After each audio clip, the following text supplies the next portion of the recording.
पुढारी न्यायाने वागले पाहिजे, पक्षपाताने नाही. मुद्दा क्रमांक 4 लिहा.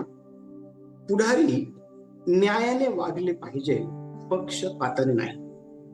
आणि हा मुद्दा समजून घेण्या अगोदर आपण एक गोष्ट समजून घेणार आहोत की आज अनेक जे काही पुढारी आहेत ते न्यायाने वागण्याऐवजी ते मोठ्या प्रमाणात पक्षपाताने वागताना आपल्याला दिसून येतात.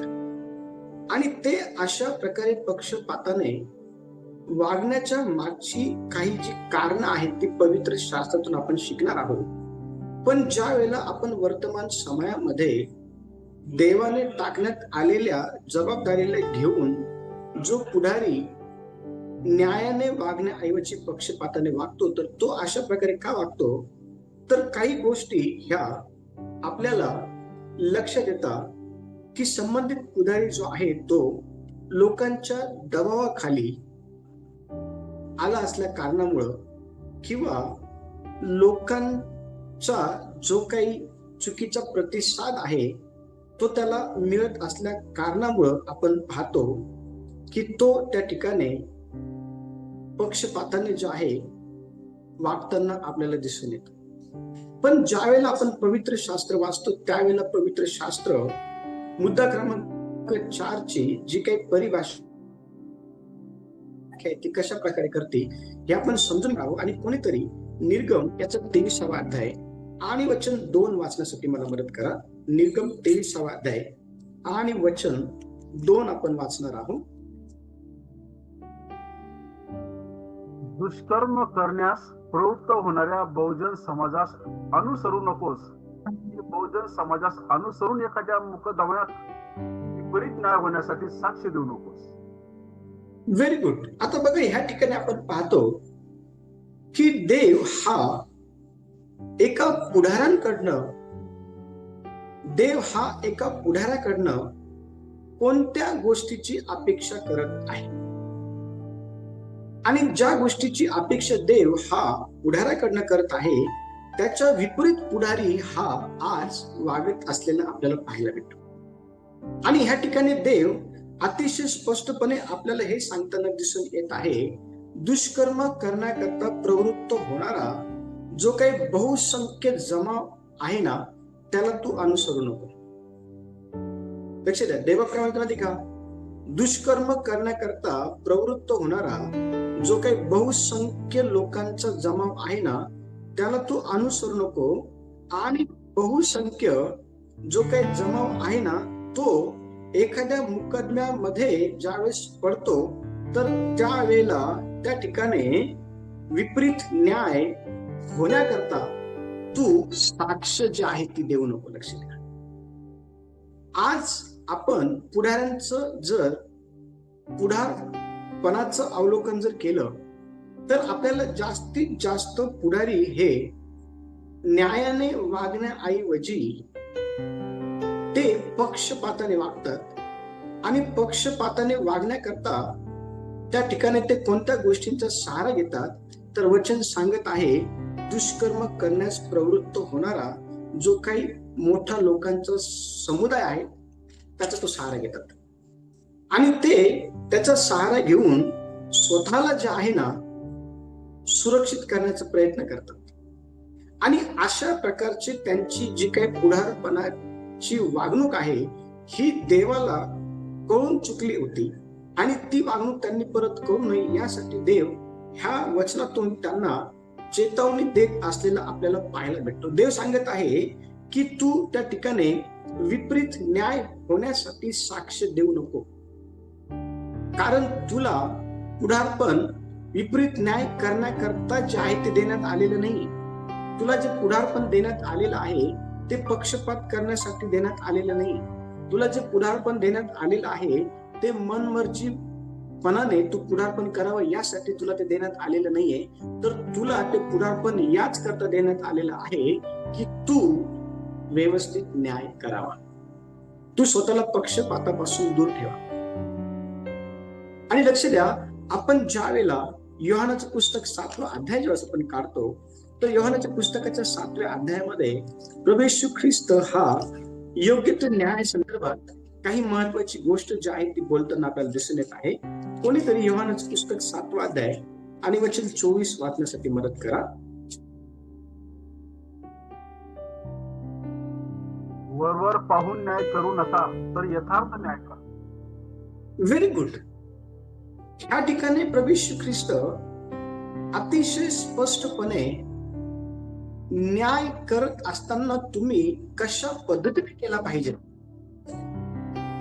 न्याय करत असताना तुम्ही कशा पद्धतीने न्याय केला पाहिजे याविषयी अतिशय स्पष्टपणे सांगताना आपल्याला दिसून येत आहे.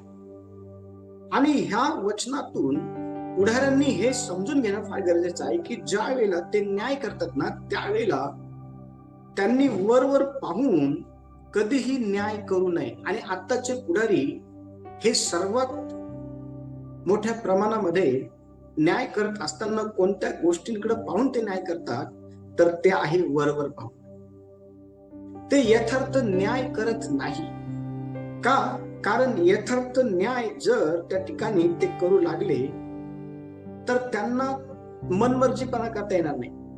यथार्थ न्याय जर ते त्या ठिकाणी करू लागले तर त्यांना पक्षपात करायची जी सवय लागलेली आहे ती त्यांना करता येणार नाही. यथार्थ न्याय जर ते करू लागले तर त्यांना अनेक चुकीच्या गोष्टी करण्याची सवय लागलेली असल्या कारणामुळं आता यथार्थ न्यायामुळं त्या ठिकाणी त्यांना ती करता येणार नाही. म्हणून आपण पाहतो की ते यथार्थ न्यायाकडं त्यांचा कल कमी असतो आणि वरवर न्याय करणाऱ्याकडं त्यांचा कल जास्त असतो. आणि आत्ताच्या जर पुढाऱ्यांकडं जर तुम्ही बारकाईने जर बघितलं तर आत्ताचे पुढारी हे देवाच्या आज्ञेचं उल्लंघन हेतू पुरस्सर करताना आपल्याला दिसून येत आहेत. आत्ताचे जे पुढारी आहे ना हे देवाच्या वचनाचं उल्लंघन स्वतःच्या फायद्यासाठी करत असताना दिसून येत आहे. आत्ताचे पुढारी जे आहे ना हे अनेकांना अंधारामध्ये ठेवून पुढारपण करताना आपल्याला दिसून येत आहे. आत्ताचे पुढारी हे मोठ्या प्रमाणामध्ये देवाच्या राज्यामध्ये फसवेगिरीचं काम करताना आणि अनेकांकरता अडखळाचं कारण जे आहे ते बनताना आपल्याला दिसून येत आहे. लक्ष द्या, देवाचं वचन अतिशय स्पष्टपणे सांगतं या ठिकाणी की पुढारी जो आहे ना तो न्यायाने वागला पाहिजे. पुढाऱ्याने कधीही पक्षपात करू नये आणि जर पक्षपात करणारा असेल तर मग त्याने त्या ठिकाणी पुढारपण मुळीच करू नये.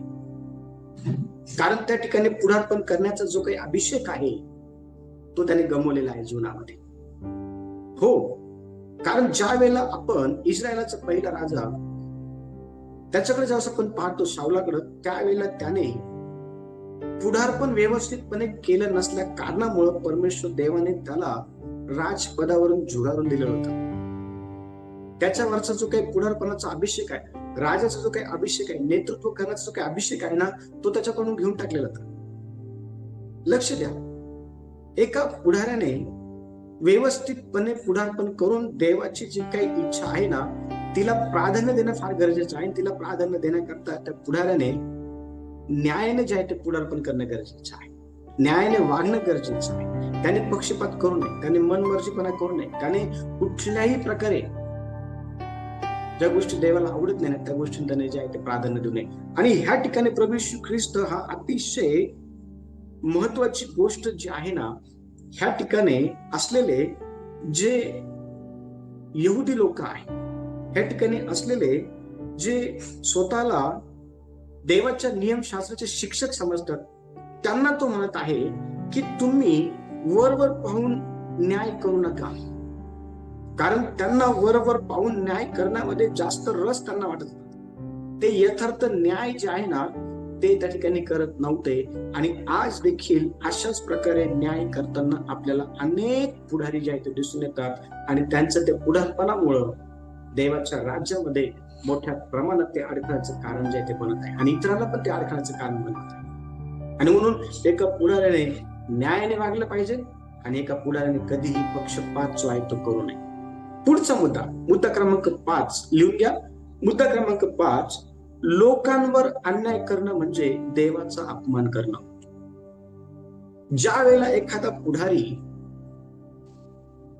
लोकांवर अन्याय करतो त्यावेळेला तो एकीकडे देवाचा अपमान करत आहे आणि आज अनेक पुढारी त्यांच्या पुढारपणातून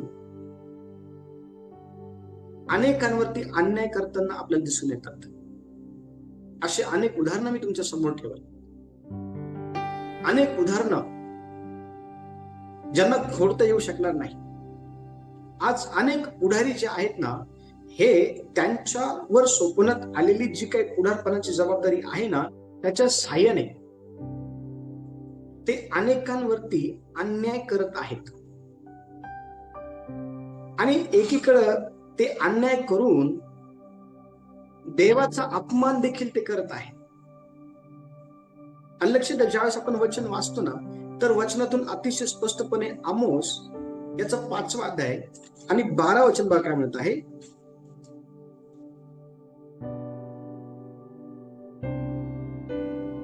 आमोस याचा 5वा अध्याय आणि वचन 12 मध्ये बघा काय म्हणत आहे. कारण तुमचे अपराध किती आहेत व तुमची पातके किती घोर आहेत हे मला ठाऊक आहे. तुम्ही नीतिमानाला जास्ता, तुम्ही लाच घेता व वेशीत दरिद्रांचा न्याय बोलवता. Very good.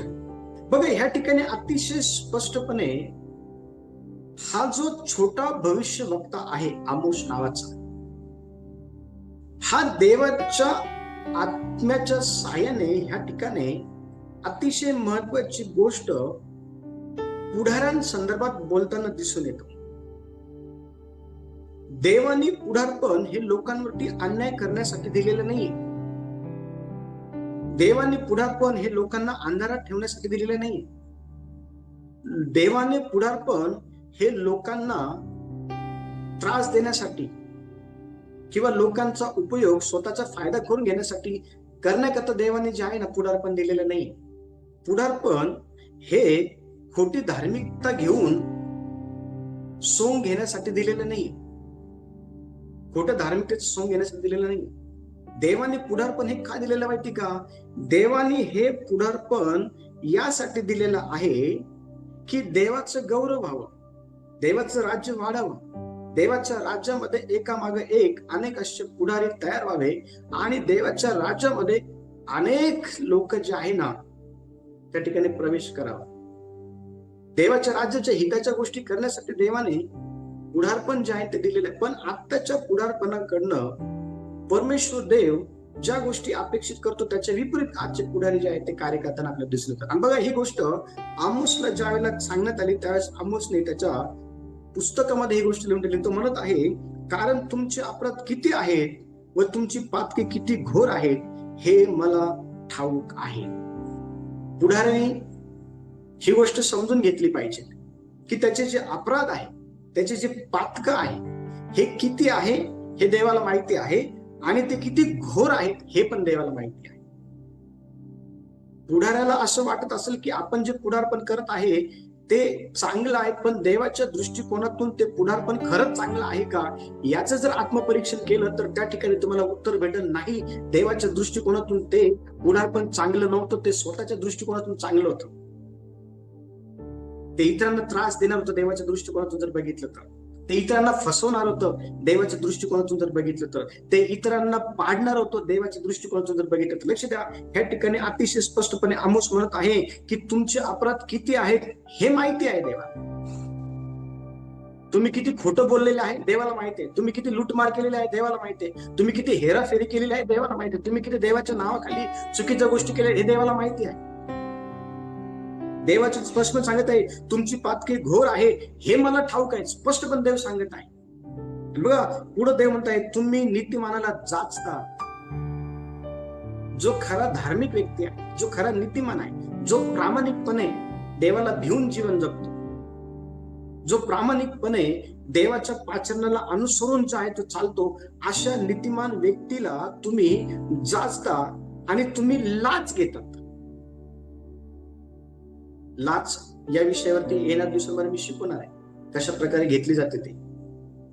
हो, येणाऱ्या दिवसामध्ये आपण शिकू, कारण हा विषय फार मोठा होईल. पण लक्ष द्या, पुढारी काय करतं माहिती का? नीतिमान व्यक्तीला जास्त का जास्त माहिती का? कारण नीतिमान व्यक्ती हा हात मिळवणी करत नाही. नीतिमान व्यक्ती हा तोंडावरती चुका दाखवतो. नीतिमान व्यक्ती जो आहे ना, हा अन्यायी पुढाऱ्याच्या अन्यायामध्ये साथ देत नाही. आणि म्हणून नीतिमान व्यक्तीला आपण पाहतो की आज पुढाऱ्याच्या द्वारे जे आहे ना त्रास दिला जातो. नीतिमान व्यक्तीला पुढाऱ्याच्या द्वारे जे आहे ना बदनाम केलं जातं. पुढाऱ्याच्या द्वारे नीतिमान व्यक्तीला जे आहे ना भयंकर मनस्वी त्रास जो दिला जातो. त्याच्या विरोधामध्ये षडयंत्र जे आहे ते केलं जातं. वेगवेगळ्या प्रकारचं राजकारण जे त्याच्या विरोधात केलं जातं.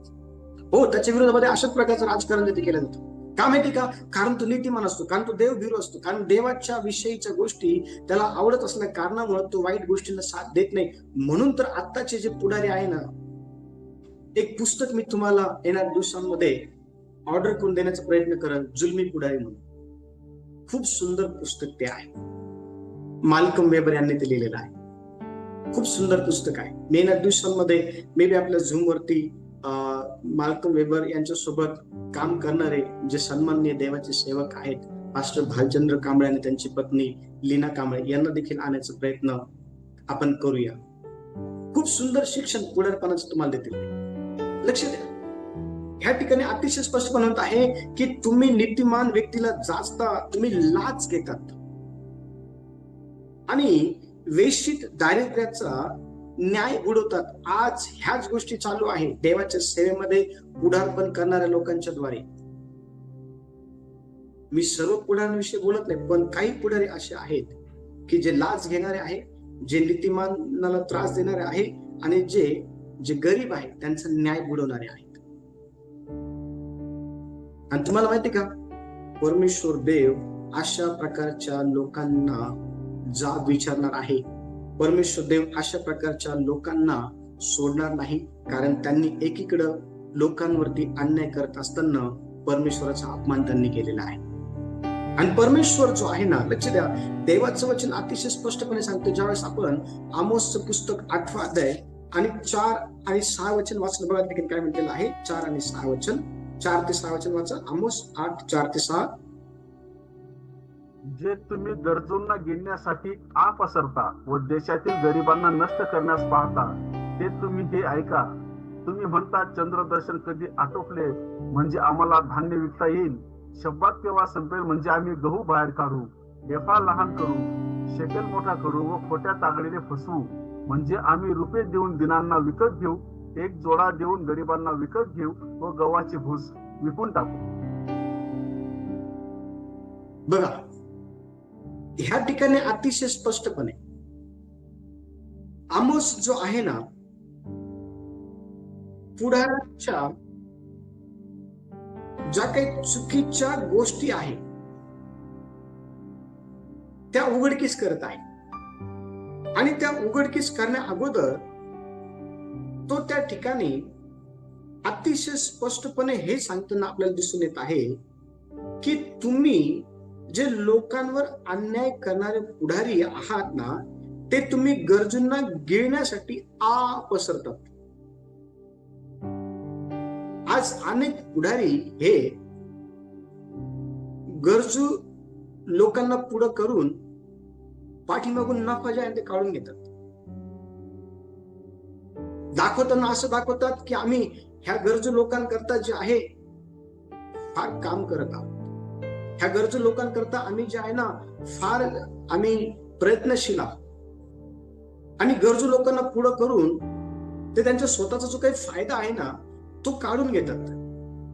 आणि ही गोष्ट ज्या वेळेला आमोसला कळाली त्यावेळेला त्याने आत्म्याच्या प्रेरणेने त्याच्या पुस्तकामध्ये लिहून ठेवलं, म्हणत आहे तुम्ही गरजूंना गिळण्यासाठी आ पसरतात व देशातील गरिबांना नष्ट करण्यास पाहता, ते तुम्ही ऐका. आत्ताच्या पुढाऱ्याकडनं विजनची अपेक्षा करू नका. आत्ताच्या पुढाऱ्यांकडं विजन नाहीये, दृष्टांत नाहीये. आत्ताच्या पुढाऱ्यांकडनं जे आहे ना प्लॅन्स नाहीये, योजना नाहीये देवाच्या राज्य बांधण्याकरता.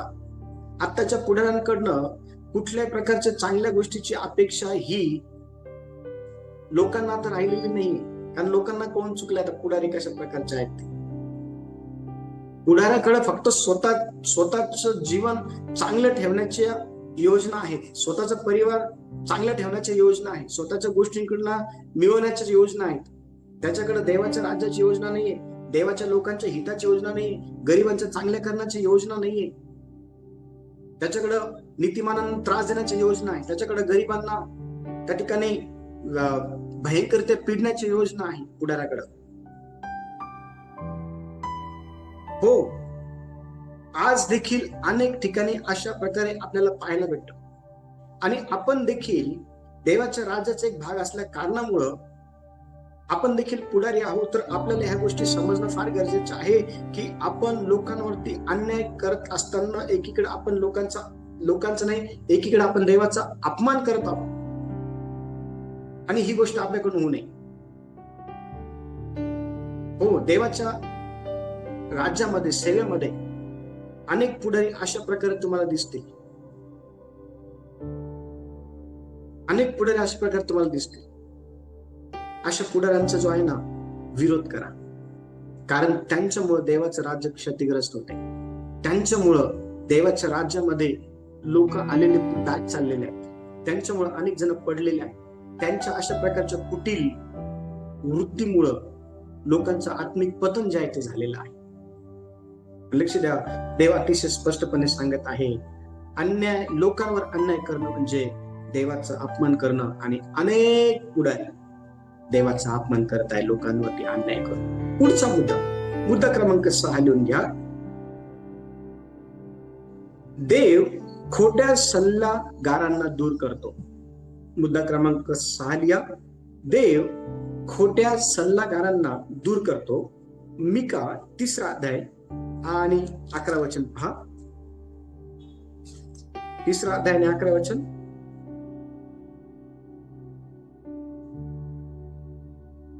तिचे प्रमुख लाच खाऊन न्याय करीतात. तिचे याजक वेतन घेऊन धर्म शिक्षण देतात.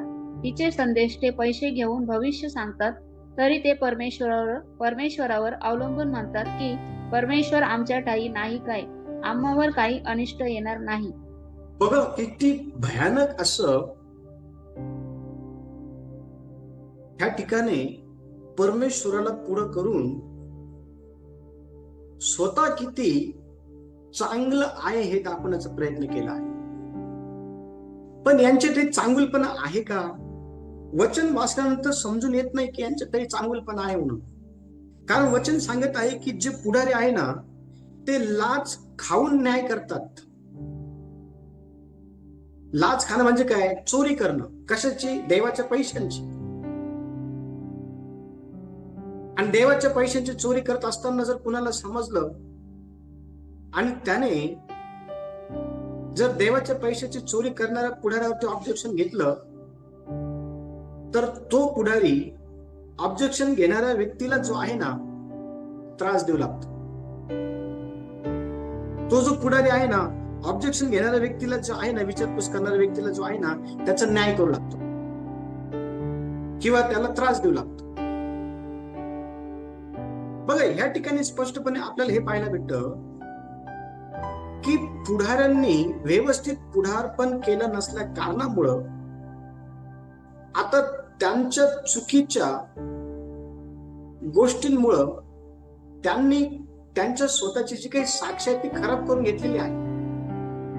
आणि ज्या वेळेला एखाद्या व्यक्तीच्या लक्षामध्ये येतं आणि तो व्यक्ती जाऊन त्यांना सांगतो ना, त्यावेळेला ते ती गोष्ट मान्य करत नाही. त्यावेळेला ते ती गोष्ट जी आहे ना, ती मान्य करत नाही. आणि म्हणून देव जो आहे ना, देव आता अशा प्रकारच्या खोट्या पद्धतीने लोकांना सल्ला देणारे जे काही पुढारी आहे ना, त्यांना दूर करत आहेत. कारण त्यांनी विश्वासयोग्यता गमावलेली आहे. त्यांनी त्यांच्या पदाला घेऊन जे काही पाचारण त्यांना करण्यात आलं होतं ते त्यांनी गमावलेलं आहे. ते देवासोबत विश्वासयोग्यतेने राहिले नाही. ते देवाच्या राज्यामध्ये धार्मिकतेचं सोंग घेऊन अनेक प्रामाणिक व्यक्तींना त्रास देणार, त्यांच्या विरोधात षडयंत्र करणारे, त्यांच्या विरोधामध्ये राजकारण करणारे, त्यांच्या विरोधात खोट्या बातम्या पसरवणारे, त्यांना पाडणारे, त्यांच्या विरोधामध्ये वाईट गोष्टी उभ्या करणारे, अशा प्रकारच्या गोष्टी त्यांनी केल्या. देवाचं राज्य वाढेल अशा प्रकारच्या गोष्टी त्यांनी केल्या नाहीये.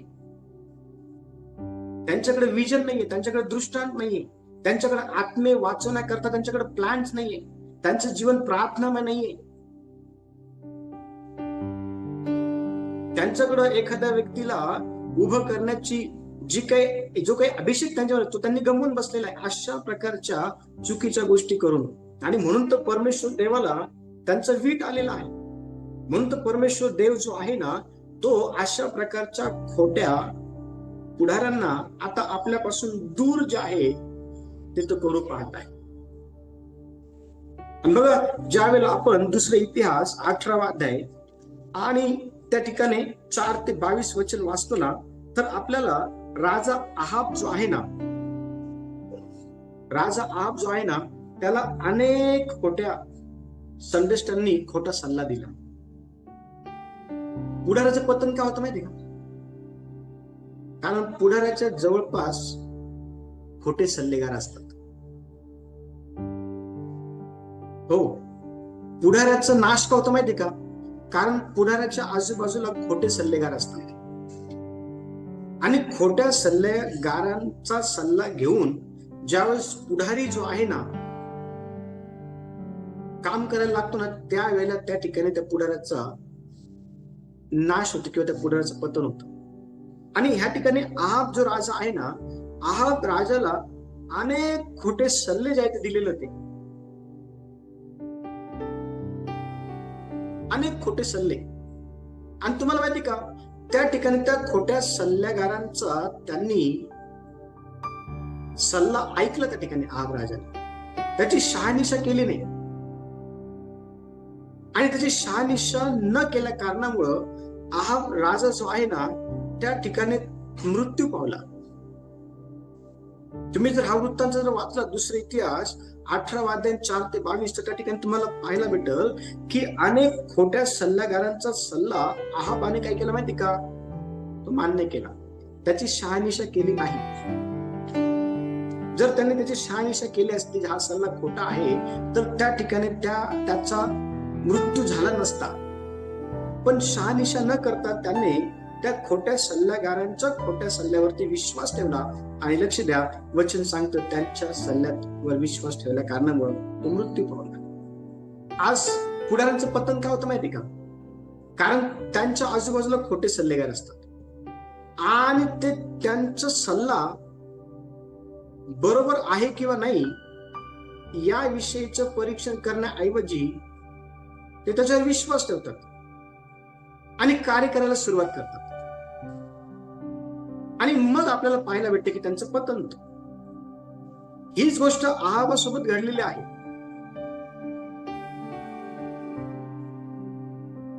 हीच गोष्ट आहाबाबरोबर जी आहे ती घडलेली आहे. लक्षात द्या, आज देखील पुढारपण करत असणाऱ्या पुढाऱ्याकडं चांगले सल्ले देणारे लोक आपल्याला पाहायला भेटत नाही. आज पुढाऱ्यांकडं जास्तीत जास्त कोणते सल्लेगार आहे तर खोटे सल्लेगार आहे. आणि पुढाऱ्यांचा त्या खोट्या सल्लेगारांवरती विश्वास आहे, म्हणून तर पुढाऱ्यांचं पतन होत आहे. म्हणून तर पुढारी जे आहेत ना हे ह्या दिवसांमध्ये आपल्याला पाहायला भेटतं की देवाच्या त्या कॉलिंग पासून दूर गेलेले आपल्याला पाहायला भेटत आहे. आणि ह्या ठिकाणी देवाचं सांगतं की देव देखील अशा प्रकारच्या खोट्या जे काही गोष्टी आहे पुढाऱ्यांना सांगणाऱ्या लोकांना दूर करत आहे आणि पुढाऱ्यांना पण दूर करत आहे. कारण ते देवाचं ऐकत नाही, देवाच्या इच्छेप्रमाणे ते चालत नाही. पुढचा मुद्दा, 7वा मुद्दा क्रमांक 7, खरा पुढारी देवाच्या भीतीने वागतो. मुद्दा क्रमांक 7 लिहून घ्या. खरा जो पुढारी आहे तो देवाच्या भीतीने वागतो. आणि बघा वचन काय सांगत आहे, यशायाचं पुस्तक 1 अध्याय आणि वचन 23 कोणीतरी काढा. 1 अध्याय यशायाचं पुस्तक आणि वचन 23.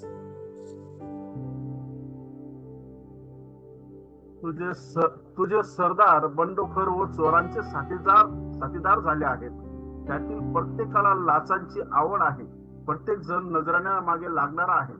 ते अनाथाचा न्याय करत नाहीत, विधवेची दाद घेत नाही. Very good. बघा, यशाया हा जो मोठा भविष्यवक्ता आहे ना, हा अतिशय स्पष्टपणे ह्या ठिकाणी जे पुढारी आहेत जे सरदार आहेत, ज्यांच्यावर जबाबदारी टाकण्यात आलेली आहे, असे जे लोक आहेत, अशा लोकांना स्पष्टपणे त्यांच्या चुकीच्या गोष्टी दाखवताना दिसून येत आहे. आणि काय म्हणतो माहिती का, स्पष्टपणे सांगितलेलं आहे, तुझे जे पुढारी आहेत देवाच्या सेवेमध्ये, देवाची सेवा करणारे देवाचे जे पुढारी आहेत ना, ते कसे माहिती का, ते बंडखोर आहेत, ते चोरांचे साथीदार झालेले आहेत. देवाच्या सेवेमध्ये येणारा पैसा एकमेकांच्या सहाऱ्याने चोरायचा, अशा प्रकारे चोरांचे साथीदार जे आहेत ते पुढारी झालेले आहेत. देवाचा पैसा चोरण्याचा भाग नाहीये. पण आज अशा गोष्टी घडत आहेत. कोणाकडनं? पुढाऱ्यांकडनं. आणि पुढारी ह्या गोष्टी काय करतात माहिती का, कारण पुढाऱ्यांना साथ भेटलेली आहे चोरांची. कारण ह्या ठिकाणी वचन ते सांगत आहे, चोरांचा साथीदार पुढारी झालेले आहे. पुढे वचन सांगत आहे, त्यातील प्रत्येकाला लाचाची आवड आहे. पुढारी कशाची आवड करतो? देवाची सेवा वाढवण्याची नाही. पुढारी पुढाऱ्यांना घडवायची आवड होतो का? नाही. पुढारी प्रार्थनेची आवड होतो? नाही. पुढारी चांगल्या गोष्टी शिकवण्याची आवड होतो? नाही. देवाचं राज्य कसं वाढेल याची आवड होतो? नाही. पुढाऱ्याकडे प्लॅन आहे? नाही. स्ट्रॅटेजी आहे? नाही. मग पुढाऱ्याकडे काय आहे? वचन सांगितल्या ठिकाणी पुढाऱ्याकडं जास्तीत जास्त लाच कुठून भेटल याची आवड पुढाऱ्यामध्ये आहे. कुठून काय भेटल आणि ते मिळवण्याकरता वाटल त्या तळाला जायला ते तयार होऊन जातात. आणि ते विसरून जातात की ते देवाचं ते प्रतिनिधित्व करत आहे. ते विसरून जातात. वचन सांगितले, प्रत्येक जण नजरेने मागे लागणार आहेत. देवाची सेवा नजरेने येणं नाही. देवाची सेवा देवाचा पैसा चोरणं नाही. देवाची सेवा देवाच्या राज्यामध्ये राहून चोरांच्या साथीदारांनी लुटमार करणं, ही देवाची सेवा नाही. पण आज पुढाऱ्यांकडनं ह्या गोष्टी होत आहेत. पुढाऱ्यांकडनं ह्या गोष्टी करण्याकरता देवाने त्यांना निवडलेलं नाहीये की पुढाऱ्यांनी ह्या गोष्टी कराव्या. पुढाऱ्यांना काय निवडलं माहिती का? वचन सांगत आहे, त्यांनी जे अनाथ आहे, जे गरजू आहे, जे विधवा आहे, जे खऱ्या अर्थाने प्रामाणिकपणे आपलं योगदान देणारे आहेत, अशा लोकांची बाजू त्यांनी घ्यावी. अशा लोकांकरता त्यांनी उभं राहावं. अशा लोकांना त्यांनी ऐकावं. असे जे लोक आहे ना, अशा लोकांना मदत करावी. अशा लोकांची काळजी घ्यावी. अशा लोकांकरता पुढे यावं. यासाठी तर देवाने पुढारपण दिलं होतं. पण जी गोष्ट करण्याकरता पुढारपण देण्यात आलं ती केली नाही. त्या व्यतिरिक्त त्यांनी काय केलं? वचन स्पष्टपणे सांगत आहे त्यांनी काय केलं. त्या लक्ष द्या. आपण पाहतो नेहम्याच्या पुस्तकामध्ये ज्या वेळेला आपण 14वा अध्याय, 5वा अध्याय आणि 14 ते 19 वचन वाचतो ना, त्या ठिकाणी देखील आपल्याला अशा प्रकारच्या गोष्टी पाहायला भेटतात. नेहम्या जो आहे ना, नेहम्या स्वतःवर भार न टाकता लोकांच्या हितासाठी काम करत होता. आणि नेहम्या एक चांगला पुढारी होता. आणि त्याने त्याचं पुढारपण जे आहे ना, त्या ठिकाणी अतिशय चांगल्या प्रकारे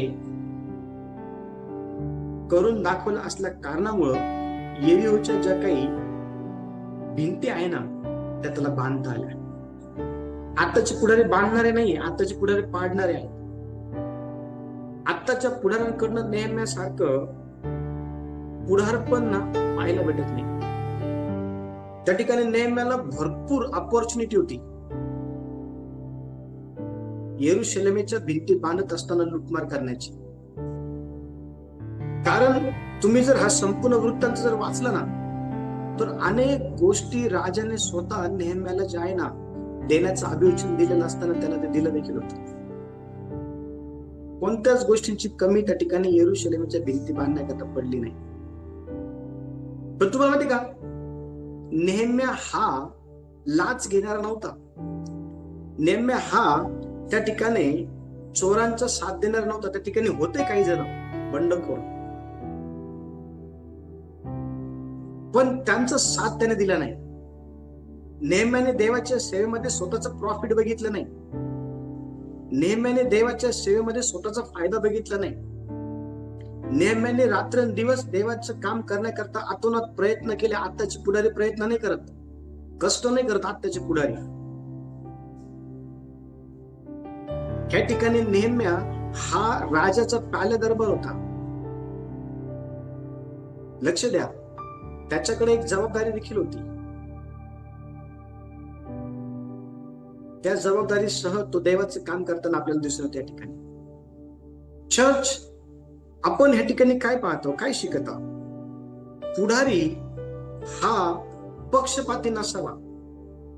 पुढारी हा कधीही स्वतःची मनमानी करणारा नसावा, कधीच नाही. जर अशा प्रकारचा पुढारी जर असेल तर त्या पुढाऱ्याचं पतन निश्चित आहे. अशा प्रकारचा जर पुढारी असेल तर त्या पुढाऱ्याचं पतन निश्चित आहे. त्याला त्याच्या पुढारपणातून जे आहे ना, परमेश्वर देव दूर घालून देईल, कारण त्याने व्यवस्थित त्या पुढारपण केलेलं नाही.